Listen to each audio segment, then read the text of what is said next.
Hello বন্ধুরা, আজ তোমাদের একটি কবিতা শোনাবো।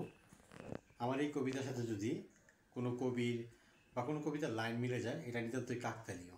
কারণ আমার যখন কোনো কিছু মনে পড়ে আমি সেটাই লিপিবদ্ধ করি, এবং আমার যদিও কবিতার বই নেই, কবি হিসেবে পরিচিতি নেই, কিন্তু আসলে আমি সংস্কৃতির সাথে গান হোক, কবিতা হোক, যেটাই হোক খুব ভালোবাসি এবং সেটাকে আমি চেষ্টা করি করার। তাই আজ আমারই নিজের লেখা ছোট্ট একটা কবিতা আমাদেরকে পড়ে শোনাবো। আমি আবারও বলছি, যদি কোথাও লাইন মিলে যায় এটা কাকতালীয়, কারণ আমি কাউকে দেখে অনুকরণ করি না এবং অনুকরণ করাটা আমি পছন্দ করি না।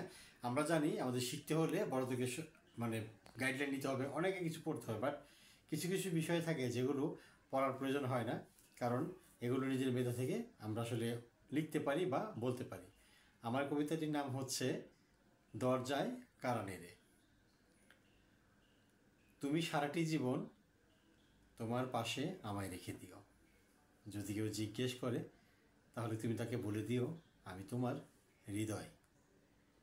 তুমি তাকে বলে দিও আমি তোমার হৃদয়। তুমি কি ভেবেছ ভুলে যাব? কখনোই নয়। আমি বলেছি না আমি কোনোদিন তোমায় ভুলব না। আমি তোমার পাশেই আছি, থেকে যাব আজীবন। আমি সারাটা জীবন তোমার দরজায় কড়া নেড়ে যাব। তুমি কতদিন না খুলে পারবে। আমি দরজা কড়া নাড়তেই থাকবো, নাড়তেই থাকবো, নাড়তেই থাকবো। তুমি হঠাৎ করে একদিন দরজা খুলে আমায় জড়িয়ে ধরে বলবে আমি তোমায় ভালোবাসি, শুধু তোমায় ভালোবাসি। কিন্তু আমি দরজায় যতদিন বেঁচে আছি কড়া নেড়েই যাব, নেড়েই যাব, নেড়েই যাব। বন্ধু, যদি আপনাদের এই কবিতাটি একটুখানি ভালো লেগে থাকে তাহলে অবশ্যই জেপি এন্টারটেইনমেন্ট চ্যানেলটি সাবস্ক্রাইব করবেন এবং সবার মধ্যে শেয়ার করে ছড়িয়ে দিবেন। ভালো থাকবেন।